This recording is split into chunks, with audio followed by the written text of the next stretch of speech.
ربي أعوذ بك من همزات الشياطين وأعوذ بك ربي أن يحضرون بسم الله الرحمن الرحيم رب اشرح لي صدري ويسر لي أمري واحلل عقدة من لساني ويفقهوا قولي ربي زدني علما سلام عليكم طبتم مباركة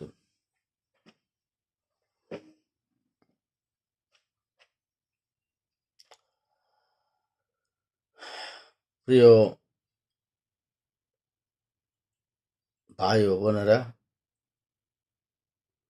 যারা পবিত্র কোরআনের সূরা বাকারার হজ চ্যাপ্টার 196 থেকে 198 পর্যন্ত আল্লাহ পাক রব্বুল আলামিনের বর্ণিত বিষয়গুলো শুনেছেন এবং আমি কিছুটা পর্যালোচনা করেছি, সে বিষয়েও আপনারা শুনেছেন। তাদের প্রত্যেকের প্রতি আমার কৃতজ্ঞতা রইল।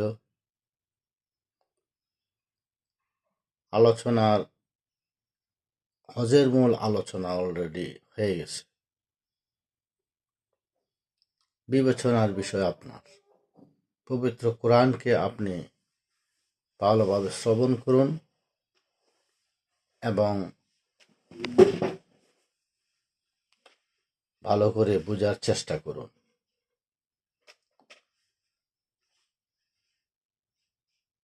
হজ গরিবের জন্য নয়, হজ হলো বড় লোকদের জন্য, যাদের অর্থ আছে, সম্পদ আছে। এই অর্থ সম্পদকে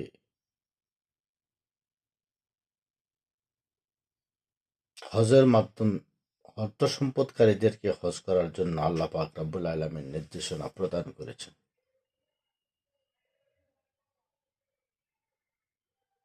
আমাদের বর্তমান সমাজে হজ যারা করেন, পালন করেন বা হজ করে দেশে আসেন, তাদের মধ্যে অন্যরকম একটা আচরণ আপনি লক্ষ্য করতে পারবেন, যে তারা মনে হয় বিশ্ব জয় করে এসেছে। আমাদের আল্লাহর কাছ থেকে সমস্ত গুণাসমূহ মাপ নিয়ে উনি চলে এসেছেন। উনি নিষ্পাপ, ওনার আর কোনো পাপ নেই।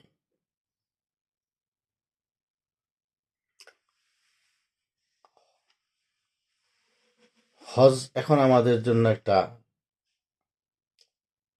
পেশনে রূপান্তরিত হয়েছে। হজটাকে আমরা প্রকৃতপক্ষে আমাদের ইবাদতের একটা অংশ, এটা অধিকাংশই মনে করি না। মনে করি আমি হজে গেলাম,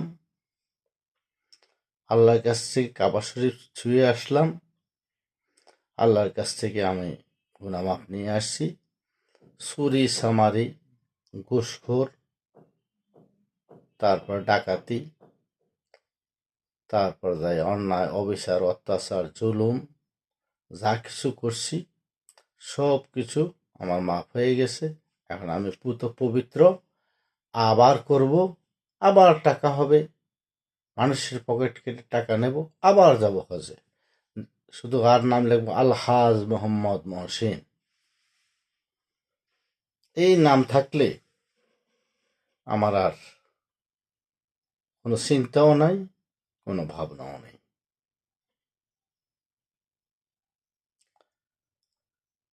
হজের নিয়ম কানুনগুলো আপনারা শুনতে পেয়েছেন। আরো কিছু বিষয় হজের সাথে সম্পৃক্ত করা হয়েছে। তবে একটি বিষয়ে আল্লাহ পাক রব্বুল আলামিন অনুমোদন প্রদান করেছেন অন্য একটা আয়াতে। আয়াতটা আমার এখন মনে নেই। সাফা এবং মারোয়ায় যে আমরা দৌড়াদৌড়ি করি, 7 বার না জানি কয়বার দৌড়তে হয়, আসা এবং যাওয়া মিলিয়ে 14 বার হয় সম্ভবত। আল্লাহ পাক রাব্বুল আলামিন আমাকে নিয়েছে, আমি হজ করি নাই, আমি উমরা করেছি একাধিকবার। এখন সাফা এবং মারোয়াতে আপনাকে দৌড়াদৌড়ি করতে হয়। সেই ব্যাপারে আল্লাহ পাক বলছে, যদি তোমরা কেউ আল্লাহর সন্তুষ্টির লক্ষ্যে সাফা এবং মারোয়া দৌড়াদৌড়ি করো, ছুটাছুটি করো, বা এই নিয়ম পালন করো, তাহলে তোমাদের কোনো পাপ হবে না। তাহলে এটা কিন্তু হজের অংশ নয় আমার বুঝ মতে। সাফা মারোয়া হজের অংশ নয়। হজের অংশ আমি যতটুকু পড়েছি ততটুকু। আর মদিনা শরীফে রওজা শরীফ আল্লাহ রসুল সাল্লাল্লাহু আলাইহি ওয়াসাল্লামের রওজা শরীফে যাওয়া হজের কোনো অংশ নয়, এবং হজ শুধু মক্কাতেই হয়, অর্থাৎ পবিত্র হারাম শরীফে বা হেরেম বলে, হেরেম শরীফ বা কাবা শরীফেই হজ সম্পাদন হয়।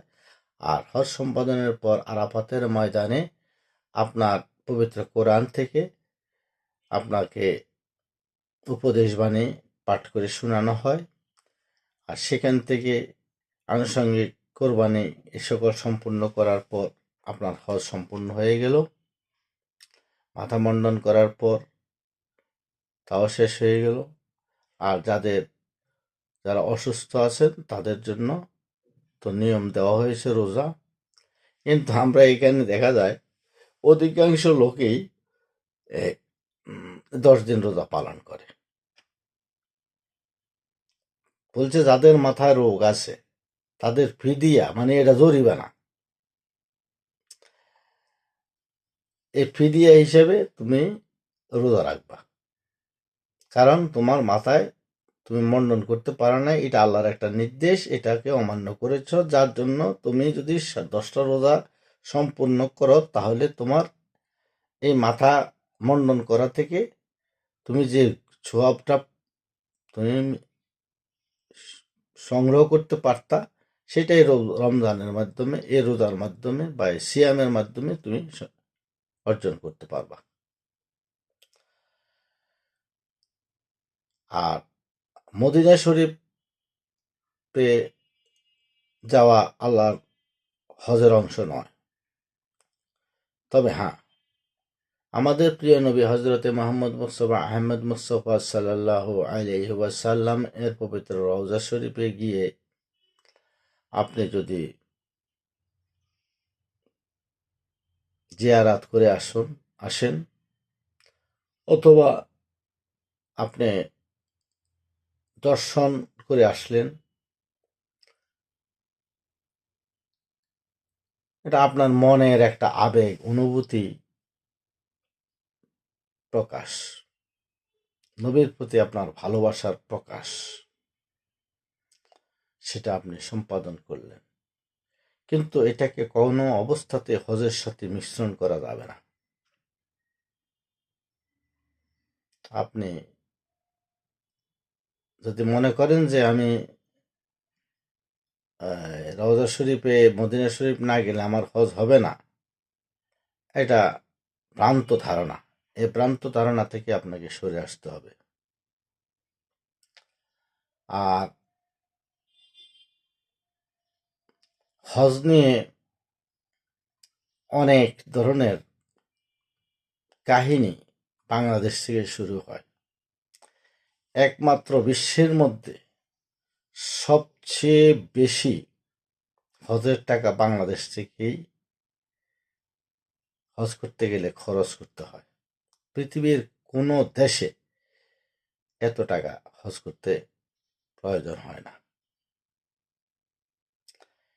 তার কারণ হলো,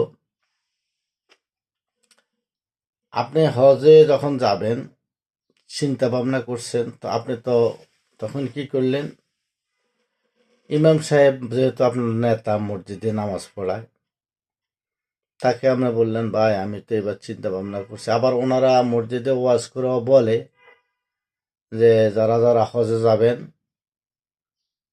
নিয়ত করেন, এখন থেকেই নিয়ত করেন আর প্রস্তুতি গ্রহণ করেন। আপনাদের যদি আমাদের কোনো সহযোগিতা প্রয়োজন হয় তো আমি ইমাম হিসাবে আমি সেই দায়িত্ব পালন করব।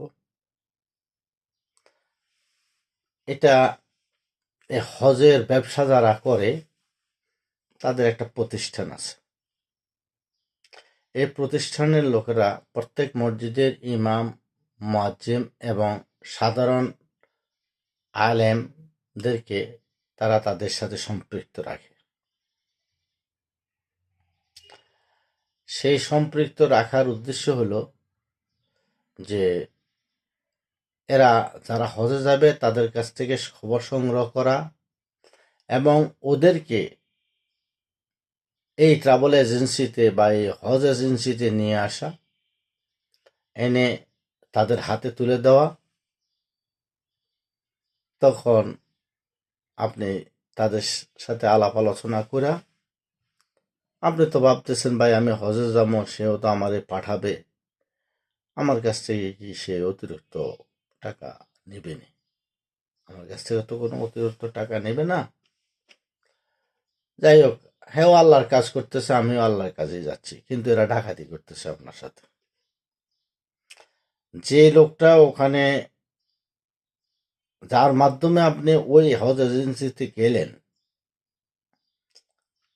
তার কাছে পৌঁছা মাত্রই যে লোক আপনাকে পৌঁছালো, সে ইমাম হোক, সাধারণ পাবলিক হোক বা তাদের নিযুক্ত এজেন্ট হোক, তার একটা কমিশন আছে।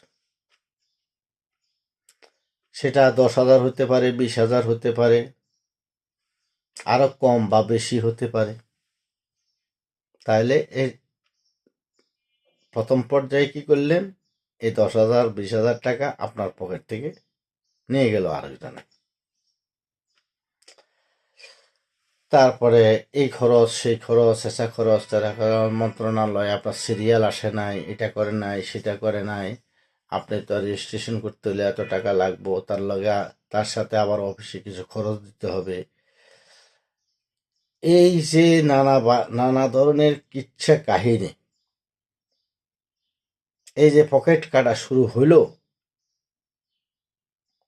এই পকেট কাটতে কাটতে কাটতে কাটতে প্লেনের টিকিট পর্যন্ত থেকে শুরু করে সৌদি আরবে যাইয়া যেখানে আপনি বসবাস করবেন, যে রুমে আপনি থাকবেন, কাবা শরীফের কাছে থাকলে এক রেট, কাবা শরীফের থেকে দূরে থাকলে আর একটু দূরে থাকলে আর এক রেট, তার চাইতে আরো 5 মাইল দূরে থাকলে আর এক রেট, তার চাইতে 10 মাইল দূরে থাকলে আর এক রেট। যারা কাবা শরীফের নিকটে থাকবেন তাদেরকে আবার দেখানো হয় যে আপনি 5 ওয়াক্ত নামাজ এখানে থেকে পড়তে পারবেন, কাবা শরীফে সারাদিন আপনি আবাদত বন্দেগী করতে পারবেন, অতএব এর জন্য আপনাকে 50 রিয়াল বেশি দিতে হবে।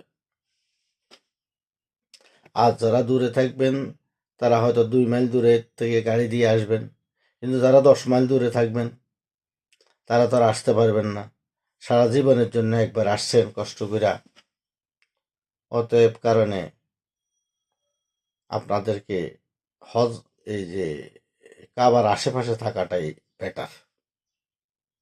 এটা আপনাদেরকে আবার পরামর্শ দিবে। এই পরামর্শতে আপনারা তো শুনা ভাবলেন হয় জীবনে তো একবারে আসে আর আসতে পারবো না। যাই হোক, টাকা তো পোলাই দিছে, সৌদি আরবের থেকে বা অন্য জায়গা থেকে চাকরি বাকরি করে এনে পোলায় টাকা দিছে খোঁজ করার লাগে। ভালোভাবে যদি করে না যায় তাহলে তো ঠিক হইল না। এখানে এই যে পকেট মারিং কাটিং, এই মারিং কাটিং এর টাকা, টিকিট কিনবেন, দেখো দেখো টিকিট নেই, অন্য এয়ারলাইন্সের টিকিট খুঁজতেছি, নানা প্রতারণার প্রতারণা। আমি নিজ চোখে দেখেছি হজ ক্যাম্পে মানুষের ক্রন্দন। তাদের কাছ থেকে টাকা নেওয়া হয়ে গেছে সবকিছু, অথচ হজ ফ্লাইট আজকে হলো লাস্ট ডেট, তাদের টিকিট তাদের হাতে পৌঁছে নাই, তাদের ভিসা পাসপোর্ট তাদের হাতে পৌঁছে নাই, এ সমস্ত টাকা তারা মেরে দিয়েছে। এটা অনেক সময় আপনারা টেলিভিশনের পর্দায়ও দেখেছেন, খবরের কাগজে পড়েছেন। এরা কারা? এরা ওই আলেম নামের জালেম।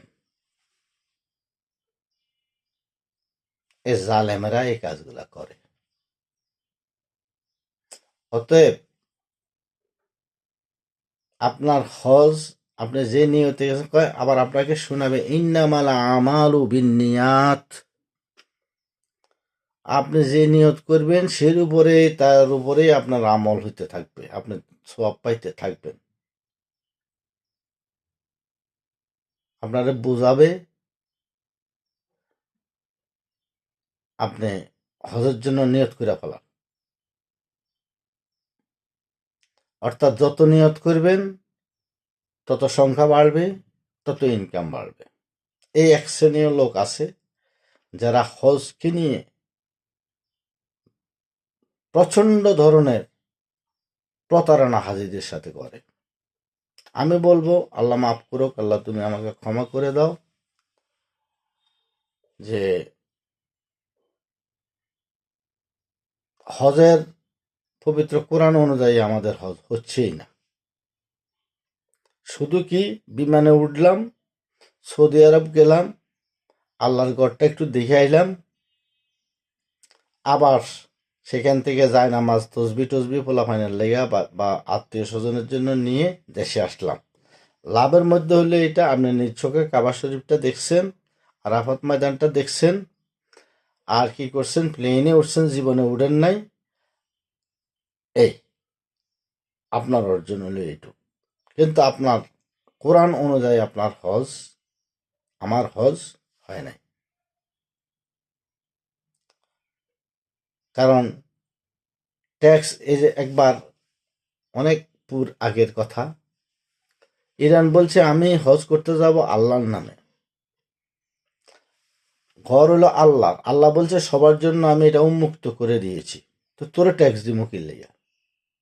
সৌদি গভর্নমেন্টকে এই কথা বলছিল, যার জন্য সৌদি আরবের এই বোধহয় 15-20 বছর পর্যন্ত সৌদি আরব ইরানকে হজের অনুমতি দেয় নাই, আর ইরানও হজে যায় নাই। বোধহয় গত 2 বছর আগের থেকে বোধহয় শুরু হয়েছে, বা 2-3 বছর আগের থেকে আবার শুরু হয়েছে। কি চুক্তির উপরে শুরু হয়েছে সেটা জানি না। তাহলে তারা, সৌদিরা করতেছে ব্যবসা হজ দিয়া, আর যে ওই যে কোরবানির গরু আছে না, যেগুলা কোরবানি করতেছেন, সেগুলা তো আমরা করে খাইতে আপনারা চোখেও দেখেন না। কি 1 টাকা দিয়ে ছাগল কিনলো না 5 টাকা দিয়ে কিনলো, কিন্তু আমরা থেকে একটা টাকা, একটা অ্যামাউন্ট, বড় একটা অ্যামাউন্ট অলরেডি নিয়ে নিছে, কি দুম্বার জন্য। এই দুম্বাটা কয় টাকা দিয়ে কিনছে এটা কিন্তু আপনারা জানেন না। আপনার থেকে হয়তো নিচে 50 টাকা, দুম্বা কিনছে 20 টাকায়, 31 টাকা আবার হজ এজেন্সির পকেটে চলে গেছে। আপনার থেকে ঘর ভাড়া নিয়েছে, হয়তো দেখা যায় যে প্রতি রুমে আপনারা 10 জন থাকবেন, প্রতিজনে 100 রিয়াল করে দিবেন। সেখানে তারা চুক্তি করে আসছে 25 রিয়াল করে বা 50 রিয়াল করে, এখানে তারা 50 টাকা করে পকেটে ঢুকাই দিছে। তাহলে এই প্রতারণার ফাঁদ, এটা হইল হজের নামে প্রতারণার ফাঁদ। এই ফাঁদে যারা পা দিয়েছেন বা আমরা পা দিয়েছি, তারা তাদের প্রতারণার শিকার হয়েছে। আপনি তাহলে প্রশ্ন করতে পারেন, ভাই আপনি তাহলে আমরা হজে কেমনে যাব? কথাটা তো বাস্তব সত্য। কারণ আমরা সরকারের ব্যতীত বর্তমান আইনে সারা বিশ্বে যেভাবে আইন করে রাখছে সৌদি সরকার, এই আইনের বাইরে তো আপনি যাইতে পারবেন না। আপনি যাইতে পারবেন কি ওমরা করতে, তাও এই ওমরা তো অনেক ফাঁদ প্যাকেজ। আপনি এই করলে এই প্যাকেজ পাবেন, এই করলে এই প্যাকেজ পাবেন, এত টাকার বিনিময়ে এতদিন থাকবেন, কিন্তু আপনাকে যে নিয়ে ওখানে হজ উমরা করাবে, কিন্তু দেখা যাবে খাওয়া দাওয়া অনেক কষ্ট দিবে, আপনাকে যা প্রাপ্য তা দেবে না। কারণ তাদের যা প্রাপ্য তা দেয়, তাইলে সে পর্যাপ্ত লাভবান হতে পারতেছে না। তার লাভের জন্য সে আপনাকে জবাই করতে প্রস্তুত আছে। এখানে আল্লাহ বলতে কিছু নাই। যারা এই হজের ব্যবসা করেন, ধর্মের ব্যবসা করেন, তাদের কাছে আল্লাহ বলতে কিছু নেই। আপনি ভাবতেছেন এটা সোয়াবের কাজ, তার কাছে কিন্তু এটা সোয়াব না, তার কাছে এটা হলো ব্যবসা। বছরে একবার পাইছি সুযোগ, এই সুযোগে যা পারি কামাইয়া নিমো, এটা দিয়ে সারা বছর চলবো। আবার আরেকটা সুযোগ আসবে আরেক বছর, তখন না পয়সা থাকলে কামাইতে পারবো না, এটা তো কামাইতে পারবো না।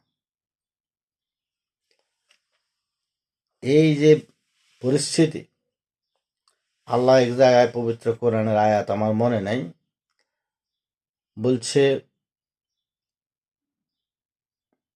নামাজি শুধু তোমার মুক্তির পথ নয়, তাকওয়ার পথ নয়। আবার আরো জায়গায় বলছে পূর্ব ও পশ্চিমে মতপ্রাণের মধ্যে কোনো পার্থক্য, কোনো তাকওয়া নাই, মানে কোনো সোয়াব নাই। সোয়াব হলো সৎকর্মের মাধ্যমে, কিন্তু সব সৎকর্ম পিছনে ফেলে দিয়ে শুধু আল্লাহর কোরআনে যেখানে বলছে তুমি পূর্ব পশ্চিমে মুখ ফিরানোর মধ্যে কোনো তাকওয়া নাই, সেখানে সবাই নিয়ে মসজিদে ঢুকাইতেছি আমরা। আসেন, এটার ভিতরে ঢুকলে সব অর্জন হয়ে যাবে, আর হজ করলে সব গুনাহ মাফ। কেন ভাই? আমি আমার জীবন দশায় দেখেছি, যারা ঘুষের উপরে সারা জীবন চলছে, চাকরি জীবনে দেখেছি, তারা প্রত্যেকে হজ করছে, অধিকাংশই হজ করছে, সে গুনাহ মাপ নিয়ে আসছে, কারণ ঘুষ খাইছে। আর অফিসে চাকরি করে আসছি, চোর সবাইকে চোর ভাবে, ভালো মানুষ সবাইকে ভালো মানুষ ভাবে। আল্লাহ পাক রাব্বুল আলামিনের অশেষ কৃপায় 1 টাকা, আমার মনে পড়ে না আমি কারো কাছ থেকে 1 টাকা ঘুষ খেয়েছি। অথচ ওদের দৃষ্টিতে, ঘুষখোরদের দৃষ্টিতে সবচেয়ে অর্থ আমি বেশি কামাই করেছি, এবং আমাকে নানাভাবে হেনস্থ করা হয়েছে, অনেক কষ্ট পেয়েছি, শুধু নীতি এবং আদর্শকে বজায় রাখতে গিয়ে। আর তাদের দল যারা ঘুষখোর, পাইল আটক করে বা বিভিন্নভাবে ব্যবসায়ীদের কাছ থেকে অর্থ উপার্জন করে ঘুষ খায়, তাদের চেইন অফ কমান্ড খুব মারাত্মক। তাদের সাথে যুদ্ধ করে কোনো লোক এই জমানায় টিকে থাকতে পারবে না। যে কোনোভাবে তাদের নেটওয়ার্ক পুরা সংস্থায় যতজনে ঘুষ খায় প্রত্যেকে একই পরিস্থিতির মধ্যে আছে। আর চাকরি ছেড়ে দিয়ে শেষ পর্যন্ত হজ করে আইছে হাজি সাহেব, যার কাছ থেকে টাকা খাইছেন তার টাকাই ফেরত দিছেন? হজ করে যে আসছেন বা হজ যে করছি, টাকা যেগুলা খাইছি ওগুলা কি ফেরত দিছি? ফেরত না দিয়ে আমি হাজি হইলাম কেমনে? আমার গুনাহ কিভাবে মাফ হবে? আপনি পরিষ্কার দুধের দোয়া হয়ে আসলেন কি করে?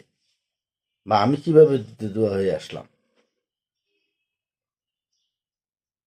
আজকে আমি আমার পরিবারের কাছে নিগৃহীত।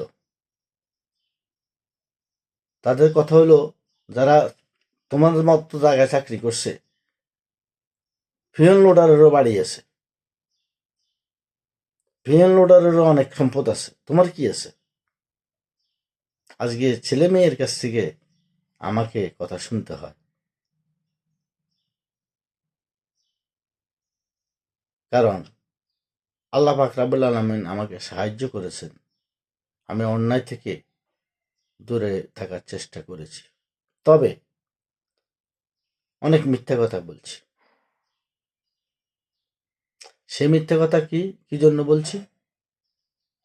একটা লোক বিপদে পড়ে গেছে, তাকে উদ্ধার করার জন্য আমি মিথ্যার আশ্রয় নিয়ে কৌশল কইরা তার পরিবারকে, তাকে সেভ করার জন্য আমি কিছু কিছু ক্ষেত্রে মিথ্যার আশ্রয় নিয়েছি। আল্লাহ যদি আমাকে তাদের পরিবারের উসিলায় ক্ষমা করেন, কারণ একটা পরিবারের দিকে তাকাইছি যে আল্লাহ, যদি এর চাকরিটা চলে যায়, এই যদি সমস্যায় পড়ে যায়, তাহলে তার তো সংসারটা অচল হয়ে যাবে, তার ছেলে মেয়ের পড়ালেখা বন্ধ হয়ে যাবে, সে তো কষ্টে পড়ে যাবে। দেখ, আমার যদি গুনাহ হয়ও, আল্লাহ তুমি আমাকে ক্ষমা করে, আমি তার জন্য অনেক লোকের জন্য আমি কর্তৃপক্ষের কাছে মিথ্যা সাক্ষী দিয়েছি। আল্লাহ পাক রাব্বুল আলামিন যাতে আমাকে ক্ষমা করেন। আর তারা তো এখন জিজ্ঞাসাও করে না আমাকে, আমি যার জন্য মিথ্যা সাক্ষী দিলাম, আল্লাহর কাছে আমি আল্লাহর আইনকেও মান্য করলাম, সেই লোকটা তো এখন আর আমাকে জিজ্ঞাসাও করে না যে ভাই কেমন আছেন, বা স্যার কেমন আছেন।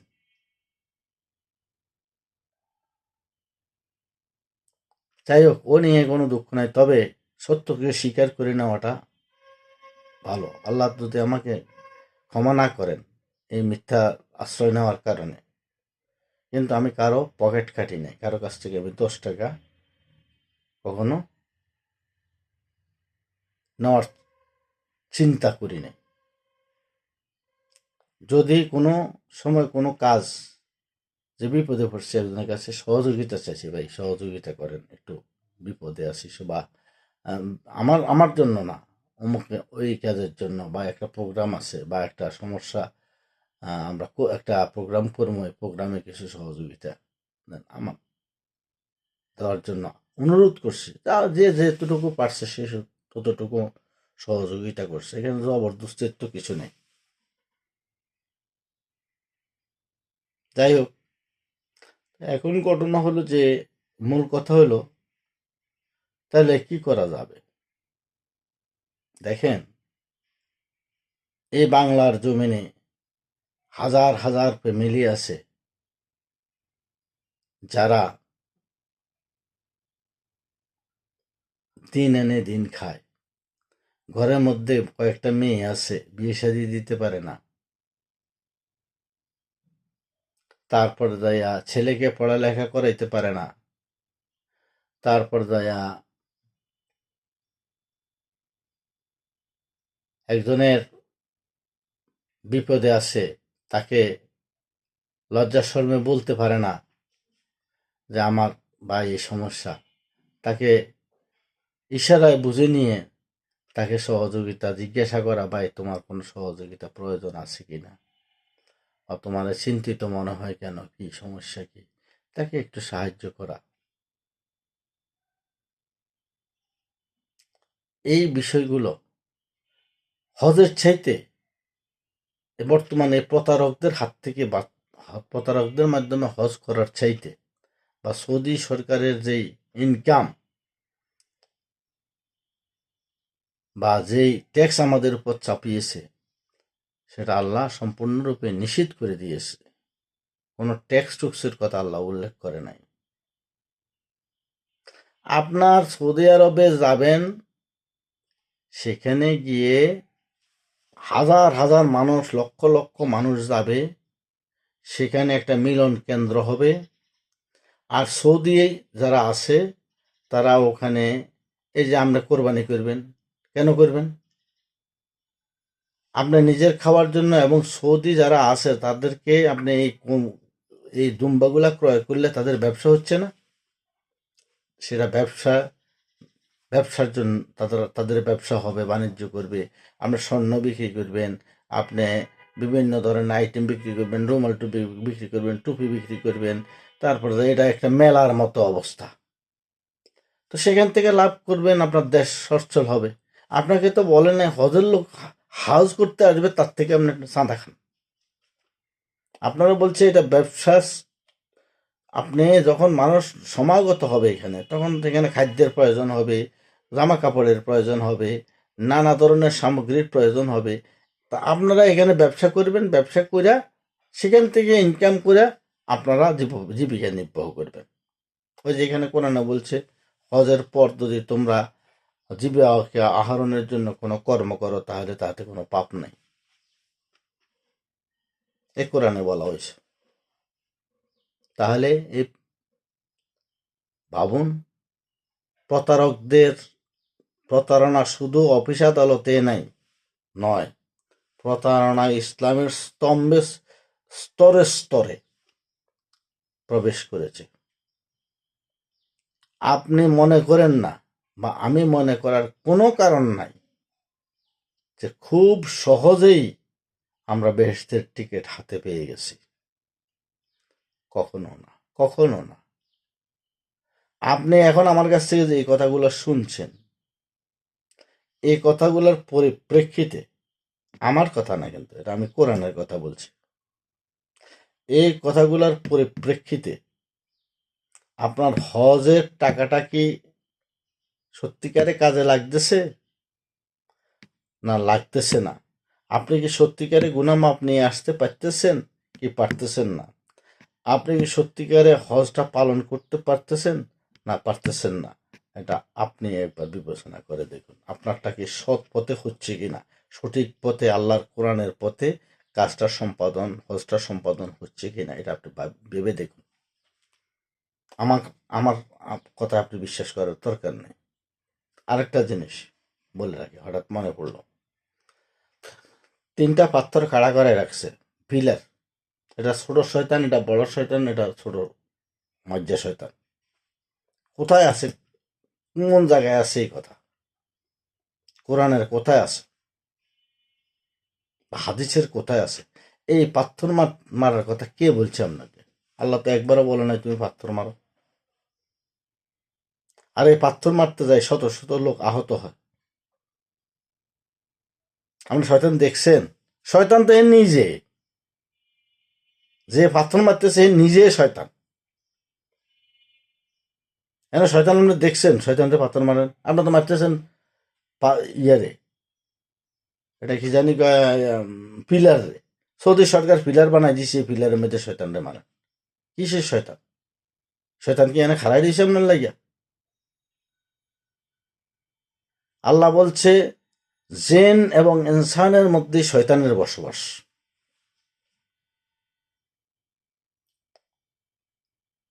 আমি এর আগেও বলছি, সূরা নাসে লেখা আছে, আউযু বিরাব্বিন নাস মালিকিন নাস ইলাহিন নাস মিন শাররিল ওয়াসওয়াসিল খান্নাস। মানুষরূপী শয়তানের কুমন্ত্রণা থেকে আল্লাহর কাছে সাহায্য প্রার্থনা করো। আল্লাযী ইউওয়াসওয়াসু ফি সুদুরিন নাস, যে মানুষের অন্তরে ওয়াসওয়াসা দান করে, কুমন্ত্রণা দেয়। মিনাল জিন্নাতি ওয়ান নাস, সে জিন অথবা মানুষ। আল্লাহর কোরআন মিথ্যা? শয়তান তো আমনে শয়তানের আলাদা কোনো রূপ নাই।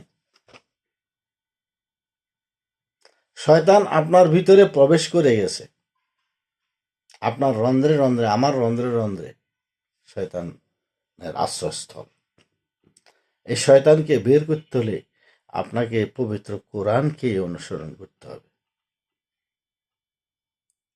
অতএব সবাইকে, বিষয়গুলো আমার নয়, বিষয়গুলো পবিত্র কোরআনে আলোচনা করেছি। আমি তার একজন গুনাহগার বান্দা হিসাবে আমার যদি ভুল ত্রুটি হয়, আল্লাহ পাক আমাকে ক্ষমা করবেন, আমি এই কামনা করি। আর আপনারা যারা শুনছেন তাদেরকেও যেন আল্লাহ ক্ষমা করেন। হজের নামে যে বাণিজ্য চলছে, সে বাণিজ্য থেকে নিজেকে, আরে মেয়ে, আপনি ওই হজের টাকা দিয়ে দেশে একটা ছোট কারখানা করে 10টা লোকের চাকরি দেন। আল্লাহর কাবাঘর দেখতে হবে আপনাকে। আপনি উমরা করতে যান, উমরা করে আপনি কাবা শরীফ টাকাও বাঁচবে, আল্লাহর কাবাঘরও দেখে আসলেন, তাওয়াফ করে আসলেন, আর আমার ময়দানও দেখে আসলেন। উমরা করতে গেলেও এদের প্রতারণা পড়বেন, তবে হজের প্রতারণার চাইতে এদের প্রতারণা, এই উমরার প্রতারণা কম। আমরা নিজে নিজে যাইয়া করতে পারবেন। ভিসা জমা দিয়া, ভিসার জন্য জমা দিবেন কোনো এজেন্সির মাধ্যমে, জমা দিয়ে ভিসাটা করাই নিয়ে আপনি কোনো প্যাকেজে যাবেন না। আপনি বলে ভাই আমার খরচ আমি করব, আমি প্যাকেজ করব, প্যাকেজে যাব না।